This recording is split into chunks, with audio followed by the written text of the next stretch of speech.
If you've ever gone on a photography trip before, you know it can be quite stressful. You not only have to deal with the logistics of travel, worry, and anxiety of you surviving in the first place, but of course, which gear to bring. This is already a lot to think about, and we haven't even gone to photography itself. But don't worry. As some of you know, recently I just came back from a month-long trip to Japan. I packed, tested, brought different gear, some of which I didn't use, and I'm actually going on another trip soon. So I'll share with you guys some of my travel bringing tips while they're still fresh in my mind. Here are 4 tips on traveling with camera gear that every photographer should know. Understand your use case scenario. While this is not the most exciting topic when it comes to traveling and photography, it's arguably the most important, which is why we're starting with this. Understand your use case scenario.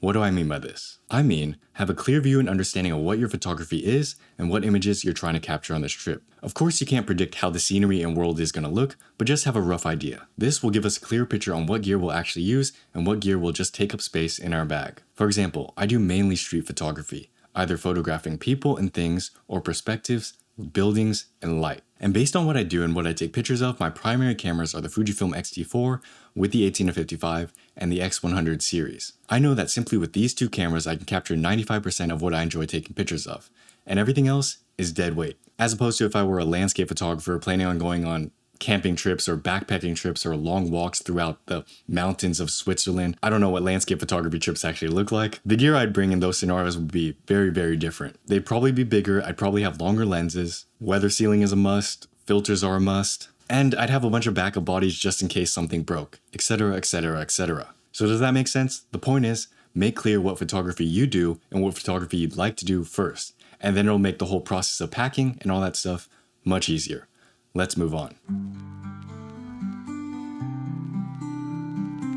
Weight. With the exclusion of you backpacking landscape photography folk who already know they're going to bring a lot of heavy gear, weight is an important factor to bring into consideration for most of us. This is for 2 main reasons. 1. Many airlines have weight limits for carry-on and checked baggage. 2. Carrying a lot of heavy stuff sucks while you're traveling. Let's go over each of these real quick. If you're taking flights, you want to understand the baggage policy of your particular airline. This is because depending on the airline you're taking, you might have more or less weight allotted to you. For example, on this recent trip to Japan, I had a weight limit of 7 kilograms between my personal and carry-on luggage, which is nothing, especially if you're carrying cameras. I did eventually upgrade the weight to 14 kilograms and barely made the cut. This was a cheaper flight, if you can't tell. And I did have 1 checked luggage on the way back, which made things more possible. But the point is, if you're trying to save money on the flight and bring cameras along with you, pay close attention to the baggage policy. These little things can be the reason why flights are so cheap, and you don't want to run into issues and end up paying extra at the airport. In many cases, it is worth it to just book the flight where the basic economy fare is built in or packaged into the price, so you don't have to worry about all that stuff. I should also address carry-on versus checked baggage, because weight limits and space for checked baggage is much higher, so you might be thinking of throwing your cameras into your checked baggage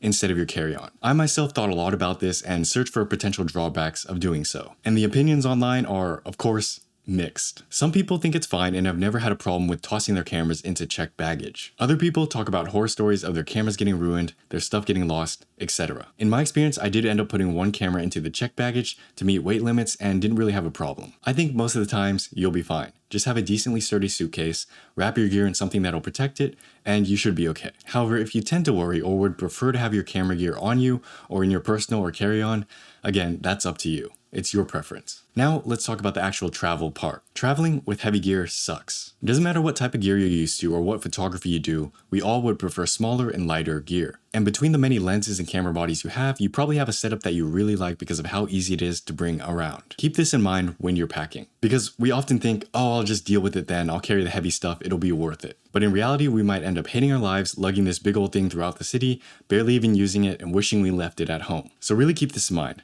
Traveling and exploring is tiring. You don't need to make it more tiring by bringing something heavy. Make room for a casual camera. Traveling is more than just the scenery, the landscapes, the beautiful views. A large part of travel is the people you meet, the culture you experience, and of course, the food you eat. And when it comes to capturing moments like these, it's best to bring along a casual camera. Something small, maybe even pocketable, that's easy to bring around that doesn't scream professional. For a long time, I used the X100V for stuff like this, and now it's the X106. It doesn't have to be these cameras, pick whatever camera suits your needs. And I'd encourage you to use it on moments that don't feel picturesque. This is key, because oftentimes the picturesque moments of a trip are quite obvious. We stop by at a view, people around us are taking pictures, so of course we start taking pictures as well. Or maybe you're visiting a famous spot or destination like a temple, so obviously you're going to be taking pictures. That stuff you don't need to worry about. I'm saying to make room for the less obvious moments. Times when you're just on the train going from point A to point B. Other times when you're lost walking around trying to find your way.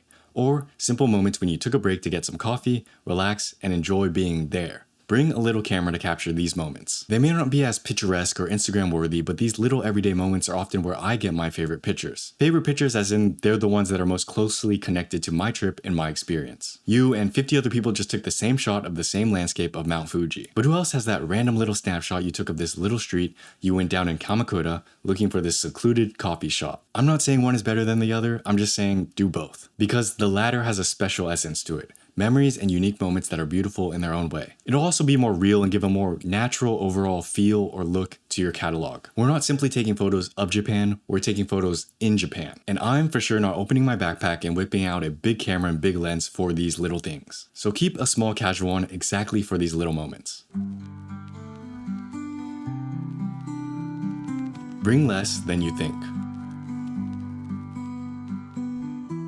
The final tip I'd like to share with you to help you with your travels is to bring less than you think. This is something I've mentioned before, and over again I'm reminded of how important it is. Less is more. And when it comes to travel, we are always tempted to bring more. We worry about needing this or needing that, and cameras are no exception. I know I only really need this camera, but what if I get bored and want to mix things up and want to use a different camera or whatever? You don't, and it'll only weigh you down. I myself was reminded of this on this trip as well. I've told you guys before, all I really needed is the X-T4 with the 18-55 and the X106. But despite knowing that, I still brought more with me to Japan. In addition to these cameras, I also brought the 33mm 1.4 and the X Pro 3. Furthermore, I picked up a vintage lens in Tokyo, more on this another time, which left me with way more cameras and way more lenses than I really needed. Because I was worried, right? This was a big trip I was planning for a long time and I wanted to make sure I got the shots I wanted to get. And I did use the 33mm occasionally, but the X Pro 3 much less. The majority of the time I used my main cameras while the X Pro 3 sat around in my luggage. So I probably didn't need to bring it in the first place. Because a lot of travel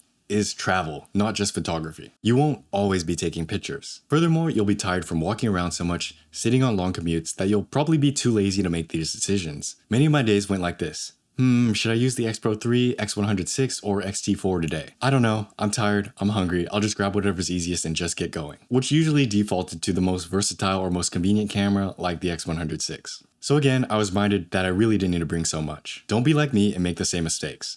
Less is more. So, maybe you've got a trip planned, or maybe you plan to travel in the future. And maybe you'd also like to take nice photos while you're at it. Here are 4 travel camera photography trips to keep in mind. 1. Understand your use case scenario. What is the photography you like to do or plan to do? Having a clear picture of that will make picking the gear you want to bring much easier. 2. Keep weight in mind. Airlines can be quite finicky with the weight they allow for baggage. Aim for a smaller setup that still covers your photography needs. You'll be glad you did later when you're not lugging around kilograms of gear. 3. Make room for a casual camera. Something small, something light, something easy to use, like a point and shoot. This will allow you to really capture the essence of the countries you're in, not just the popular photo spots. 4. Bring less than you think. Expect yourself to be tired and not wanting to make decisions about what gear you're going to use that day. Have a reliable setup that does all or most of what you need it to do, and leave the rest at home. You'll be fine. So I hope you found all or some of these tips useful. I wish you all the best of luck in your travels and photography journeys. If you'd like to help support my next trip, the link to my website is down below. You can also support me by grabbing a copy of my latest photography zine, The Sinking Sun. And if you just want to learn more about photography, check out Photography Essentials. It's free. Thanks again to everyone who signed up. It means a lot and I hope you got some value from it. Thank you guys for watching. I'll see you in another video. Take care. Peace.